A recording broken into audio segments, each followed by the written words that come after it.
Welcome to CommercialDrones.fm, the podcast that explores the commercial drone industry, the people who power it, and the concepts that drive it.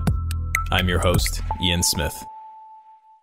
Hey everybody, and welcome to Commercial Drones FM. Ian Smith here, your host. I'm here today in Chicago, Illinois at Exponential AUVSI's conference. We're with Avi Lozowick, and he is the VP of Policy and what else?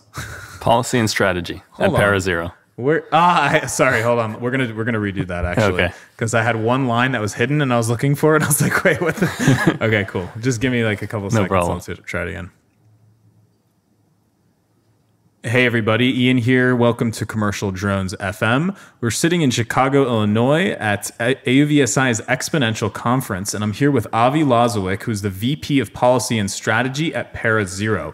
Welcome to the show, Avi. Hey, Ian. Thanks a lot. Thanks for having me on the show. Excited to be here. Yeah, my pleasure. And thanks for being a little bit of a guinea pig, because this is actually the first podcast that we're doing that is recorded on video. So if you're tuning in on like YouTube, you can see this hilariously large conference room that Exponential and the folks at AUVSI were so gracious enough to offer us. So there's a little bit of an echo in this gargantuan room, but we're on video for the first time here. So be sure to check it out on YouTube if you're interested to see what it looks like with one camera angle during a podcast, Commercial Drones FM, of the Commercial Drones FM variety.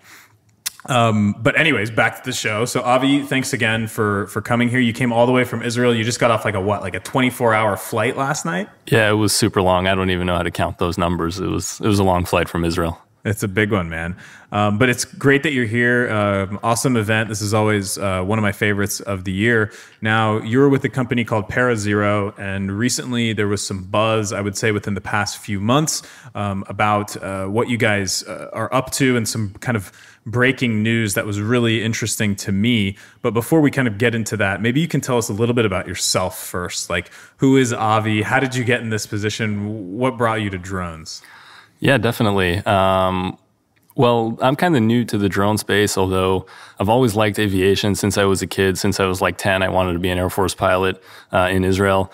That didn't happen because I have glasses and they don't allow pilots with glasses. So that was a heartbreaking moment for me when I saw that my eyesight wasn't quite there. I ended up in tanks instead, which they say is like F-16s on the ground. It's really not, but whatever. Wow.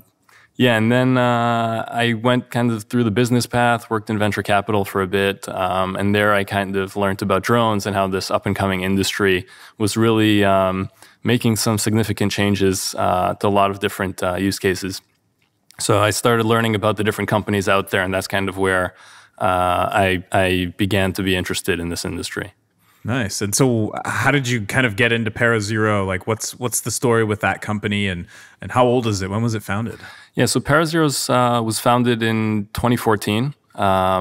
It started when the founders, who were drone operators themselves, had a pretty close call with a drone that fell out of the sky and almost caused some serious damage. That's when they realized that they had to develop safety systems for this technology. And another realization was that the industry is kind of being held back by the safety factor, which directly affects the regulatory factor. So the regulators, the FAA or other CAs around the world, can't let drones operate freely above people or beyond visual line of sight if they're not safe enough. And therefore, the industry will not be able to really grow and reach its full potential, which we know is huge, without the ability to do those types of operations. Therefore, we're using this technology to enable that. And so, in fewer words than many, basically, it's parachute systems for drones. It's like the product, right? Like you buy the ParaZero product, you attach it to the top of your drone, and then you essentially have a drone with a parachute system. So if the drone were to, I don't know. Well, actually, yeah. Like, how does it work? How is it kind of activated? Like, what's going on there whenever the parachute is activated? Yeah, so it's smart autonomous parachute systems. Basically, we have a device that sits on the drone. It's independent from the drone systems in most cases. It has its own power source. small computer and an array of sensors that monitors the drone in real time and knows how to detect a critical failure, whether it detects a free fall or a breach of a certain pitch or roll angle that we know that it can't recover from. It knows how to detect that, and when it does, it autonomously triggers the parachute system. We don't believe that a human operator will be able to respond fast enough to recognize that there's a problem with the drone and actually click a button. Some of our systems do have manual triggering capabilities, but it's super important that the system is autonomous. It also has a flight termination system, which is critical for a properly operating parachute system, because if there's a failure in one of the rotors and not the others, then that parachute will get sucked into the props and tangle and not work properly. So all our systems have the ability to cut power to the drone or physically stop the rotors in case of a failure, and that way they operate properly. Gotcha. Okay. So just so I'm understanding that correctly, that's actually really interesting. So if there's still one motor that's still operating and the parachute comes out, the system is integrated into the drone's kind of flight computer, and it can kill the motors across the entire drone. So basically, no matter what happens, it's going down with a safe parachute rather than just coming down with a broken parachute and hitting the ground or something else really hard. Right. So in most cases, our systems are aftermarket products, in which case we try not to connect to the drone's electronics and cut the power off that way. So if you look at our recently released system for the Phantom, the SafeAir Phantom, what we do there is we have a series of 4 rubber rings that actually rotate 45 degrees when the system deploys and physically block the rotors from spinning. They basically catch the rotors. Gotcha. So that's our way of stopping the rotors without actually plugging into the drone. Elegant. Love it. Yeah. And the M200, the Matrice, DJI Matrice 200, we have a system that basically presses on the button to take out the batteries. So, no way. It's a clever workaround. And is it just mechanical? Like, is it like whenever the chute is deployed, then that triggers something that like presses the button to like pop it out? Exactly. Yeah. That's amazing. I had no idea. Yeah, it's a pretty clever workaround. And some of our products are more OEM partnerships where we develop systems which are integrated into the drone. In those cases, it's a bit different. We have more cooperation from the manufacturer, and in those cases, we can usually cut power through their systems. And so, obviously, we've talked about 2 DJI products. I think the Phantom and the DJI Matrice series. Assuming you guys have some type of OEM partnership going on there that allows you to work really closely with them and develop this, or... Yeah, we have a good relationship with DJI, but there's no actual, from a manufacturing perspective, there's no official partnership there. So our systems are basically, we purchase the drone off the shelf and we design a system that can be attached to it aftermarket. That works. Awesome. And so recently, what I was alluding to earlier, so your product is called, ParaZero's product, the parachute product, the flagship is called SafeAir. And what I was alluding to when we started and what you were just kind of reminding me about was that you guys are ASTM compliant. You've earned ASTM compliance certification. What is that, and why should I care if I'm a drone operator that wants to fly safer? Right. So this is one of the really unique points about our product. ASTM is an international standards organization.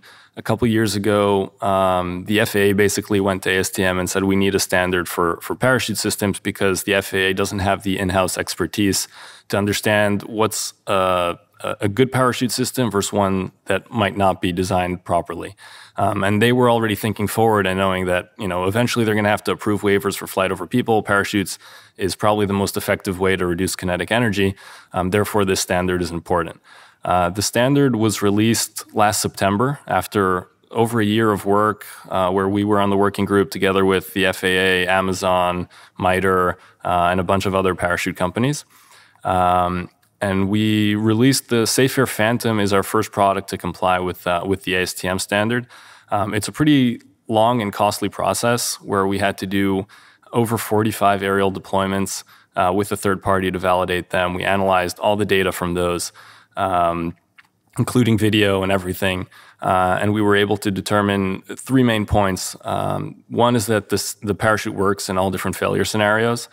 2 is the minimum flight altitude, because parachutes by design, they lose a little bit of altitude before they're able to slow down the drone. So we want to keep operations over people above that altitude.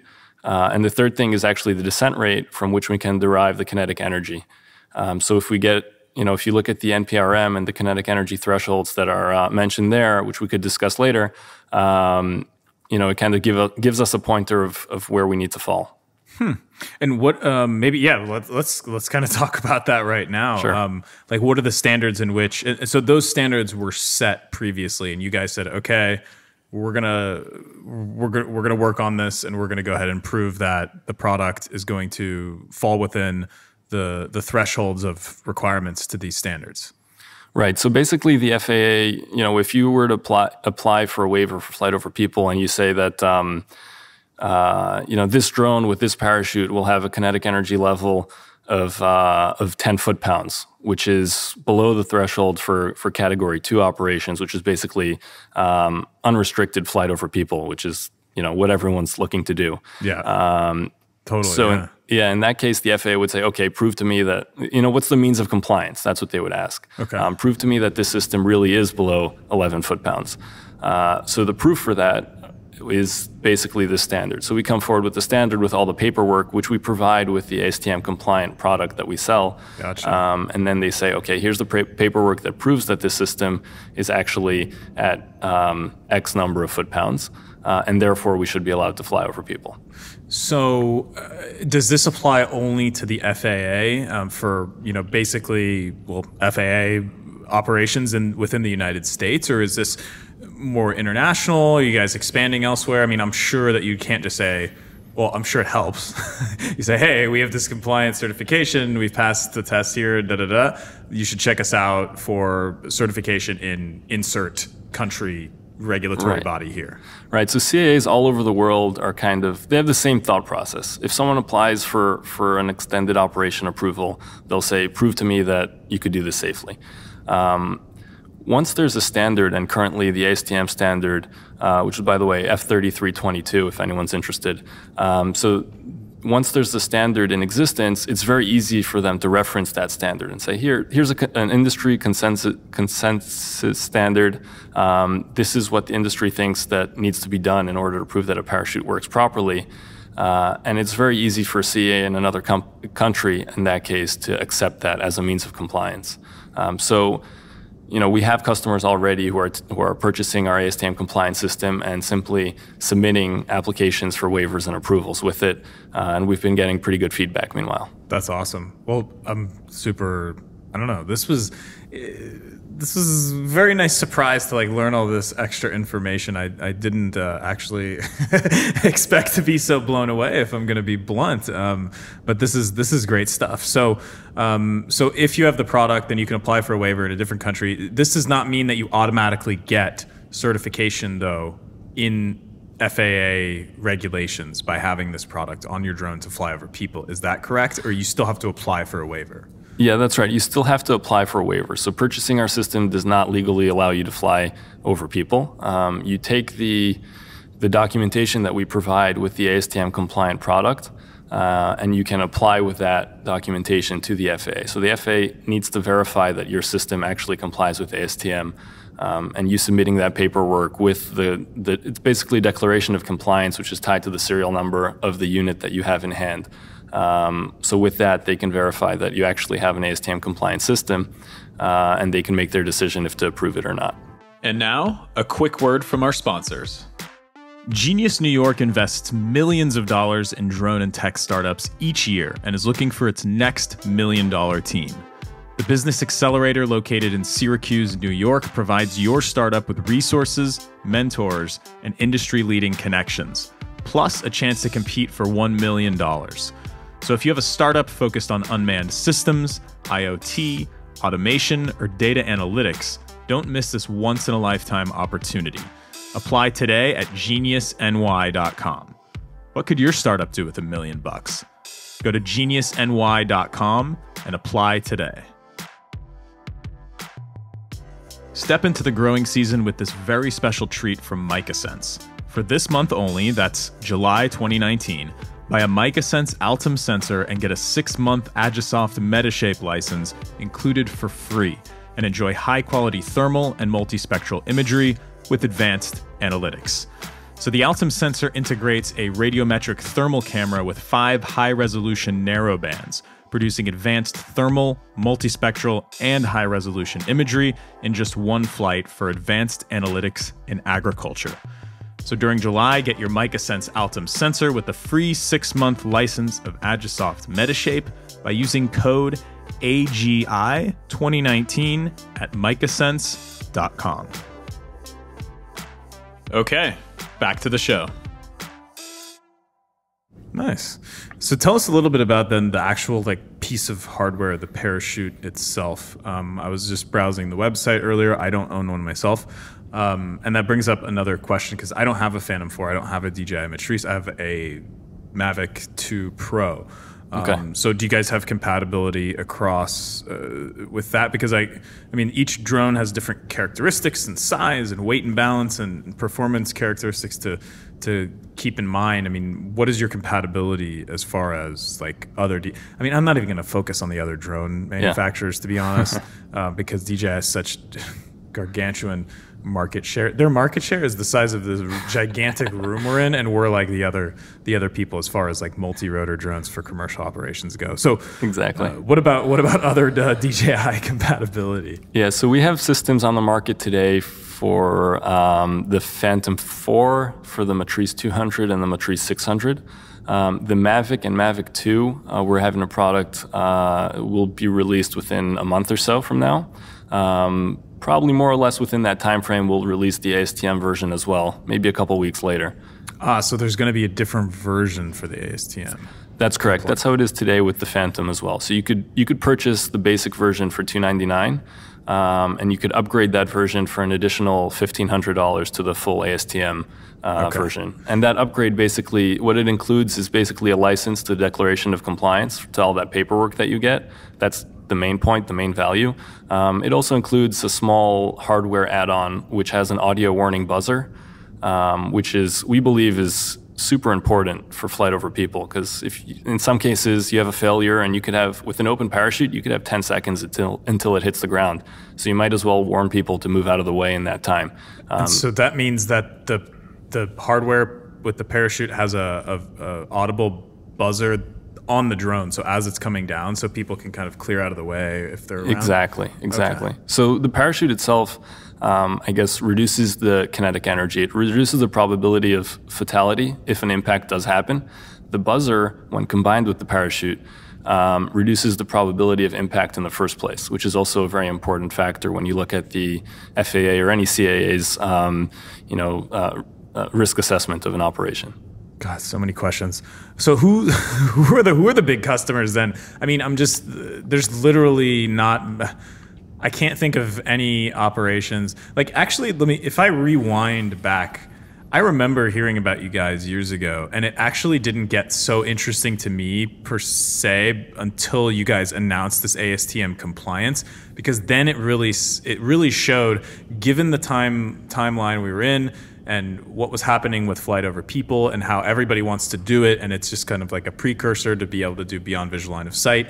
This was actually huge, big news that you guys came out with, and then I was like, wow, well, yeah, duh. I mean, it makes sense to have a nice parachute system on the drone in the event of a crash. So coming back to now, I mean, it's just, to me, it's so no-brainer, almost depending on, if I'm at a construction site and everybody there is kind of wearing a hard hat anyways and I'm flying my drone, I'm not going to care too much about having ASTM compliant parachute systems on board because anyways, I'm flying over people who are part of the operation.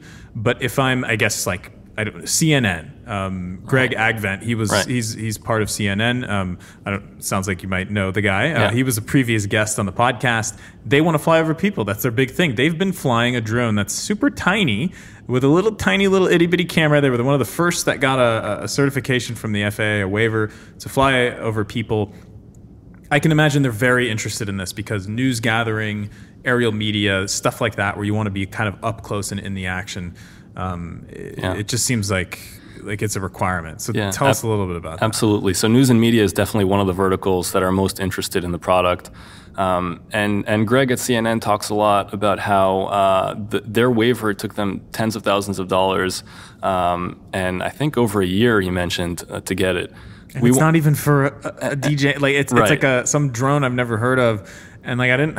Anyways, right, exactly. I mean, sure, okay, that's fine. Like no offense to any drone companies out there. Like we need competition here, so don't take that the wrong way. But like it's not like they're not. They want to use bigger, better platforms. Exactly. CNN and others. Yeah, it's definitely a stepping stone to get the industry to where we are today. So a lot of their work is very valuable for everyone, and we have to thank them for that. But in any case, ASTM is basically the key now to enable these operations over people, so that it won't cost tens of thousands of dollars and take a year and a half. We want to reduce it to the simple $1,800 of our product, and maybe 90 days for the FAA to process it or so.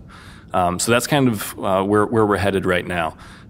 So other than news and media, construction sites, the construction vertical is actually super interested in our product, even though they all have hard hats, and perhaps it's a restricted access area. From a regulatory perspective, it's still considered over uninvolved people. So they're very interested to operate legally and do that in a safe and compliant way. So they're very interested as well. And those are probably the two, low-hanging fruit in terms of the use cases and verticals that we're looking at. So I was completely wrong then. The two most I picked one and I was like, yeah, it's fine. But no, I guess it's just a good lesson. Like safety is safety, and you can't be too safe, especially absolutely. Just in aviation and things buzzing around overhead. Right. And so, okay, so you've got media, you've got construction folks. Are your systems like already seeing a lot of deployments around the U.S.? I guess I'm just thinking of like in those factories where it's like it's been X days without an accident, and then you rip it off or you rub it out and then you add another day on. I mean, your success metrics, it's kind of like there's a company that makes ejection seats for fighter planes. Martin Baker, I think is what it's called. And like their actual it's interesting because it's like, okay, what is your like metric that you show everybody? You're like, ha ha ha, we've never had a plane crash or never had our system deploy, or our system is deployed 150 times, and 150 times out of that 150 we've saved a human life and it's been successful landing. So what do you guys keep track of metrics like that internally with your systems that are deployed? That's an excellent point. I mean, we only released the Phantom system a few months ago, and that's kind of our that's where we see the bigger numbers. The Matrice 200 and 600, there aren't that many out there that we could get, big numbers of data. So it's definitely something that we're going to start doing, is keeping track of that, and seeing how many drones we save at the end of the day, or how much damage we reduce by being on there. So that's definitely something that we're going to keep track of and probably publicize once we get some interesting data points there. That's awesome. Yeah, I'll be really interested to see the metrics on that and just like how many times these are actually deployed. What about, okay, we covered waivers. So Part 107, flights over people. You guys are going to help people get waivers for those operations. Do you see this developing into a requirement for doing beyond visual line of sight operations and potentially even night operations? Is the FAA and their contemporaries going to be looking at this kind of technology in addition to, I don't know, just safe data link and all that, like being able to do command and control over long distances? Yeah, so before I get right to that, I'll mention that, we talked very theoretically about waivers. We actually are the first parachute company to get a waiver for flight over people with a parachute. It's not actually our waiver. It's a company called BotLink, which is part of the IPP in North Dakota. So they got a waiver using our system. They recently just got another one to monitor floods in North Dakota, which is great. It's great to see our systems being used to enable operations that kind of do good for everyone. So that's exciting. A company called Aerobotics, which is also an Israeli company. It's actually, in that case, our system is integrated into their drone, and it's not an aftermarket product. They got a waiver for over people and BVLOS for operations in the mining industry. So for BVLOS, to answer your question, for BVLOS, it is likely to have an effect on some of the the risk assessment of that specific operation. There's a lot out there. There's a lot of different kinds of BVLOS operations. So in some of them it's relevant. In some of them, not so much. If you're really out flying over the Arctic or something, which I know there are operations there, then it might not make a difference. But I have heard of operators that when they cross a road, they have to basically stop and hover and look down and make sure that there's no one underneath, and only then continue flying. So, if you're beyond visual line of sight, in theory, you're over people as well, unless you're able to do that. I think for drone delivery operations, that's going to be huge. I even saw on your website just urban air mobility, air taxis, like large. The thing is I just released an episode recently. It's about eVTOL aircraft and such, and they have small rotors just like drones do. And coming from manned aviation and helicopters, where we had one big large rotor with lots of kinetic energy in it, whenever the engine failed, you could still have it spin and auto rotate and safely kind of set you on the ground. With most kind of multi-rotor type aircraft of this size, and looking into the urban air mobility types from like Bell and Airbus, the probability, and I'm not like an aerospace engineer, but like of being able to auto rotate is a little bit lower. Right. So I think there has to be another system on board that just it's like I hit the oh shit button, or it automatically happens and the parachute deploys, and thank goodness I'm in one piece. And there are aircraft like the Cirrus SR-22. There's it's like a 2 or a 4 or 5 seater or something, small aircraft, airplane that has a parachute system in it. Right. And like you can pull it as the pilot. So you guys are going to get involved in that too? Yeah, that's definitely something that we're looking into. The urban air mobility is a very interesting industry right now. It's a bit early, and it'll take a few years until we actually see them flying, but there's tests that are starting and prototypes that are being developed. We already developed a system for Martin Jetpack, which was a New Zealand-based company. The guy that flies around on the... Yeah, exactly. So it's about, our parachute system was designed for up to 350 kilo. So that's already a manned aircraft. And we're looking to do larger things as well, but that's kind of our first touch into that part of the aviation world. Oh, you're starting with stopping things from hitting human heads really hard, but then whenever you have the most precious cargo of all, you got to stop them from hitting the ground really hard. Exactly. And the point you mentioned is correct, that auto rotation is difficult or impossible with those aircraft. Many of them don't have a wing, or have wings that are too small to really allow you to glide without any power to a safe location or to a gentle-ish landing. So therefore, if there's a motor failure, it might just fall like a rock, which we don't really want to see. Absolutely not. Wow. Avi, thank you so much. So guys, if you're listening, you want to learn more about ParaZero, definitely be sure to go check out their website. You can learn a lot. Like I was saying, I was browsing it earlier, uncovered a lot of interesting stuff. It's ParaZero.com. And if you want to chat, this is very gracious of Avi, if you want to chat directly with him about waivers, or if your company is interested in flying over people with drones or unmanned systems, then you can email Avi directly at, it's let me restart. It's AVIL Alpha Victor India Lima at ParaZero.com. So AVIL at ParaZero.com. Avi Lozowick, thank you so much for joining the podcast. VP of Policy and Strategy at ParaZero. Best of luck in the future. Thanks a lot, Ian. It's great to be here, and I really enjoyed the conversation. Likewise. Thanks, Avi. Cheers. Cheers.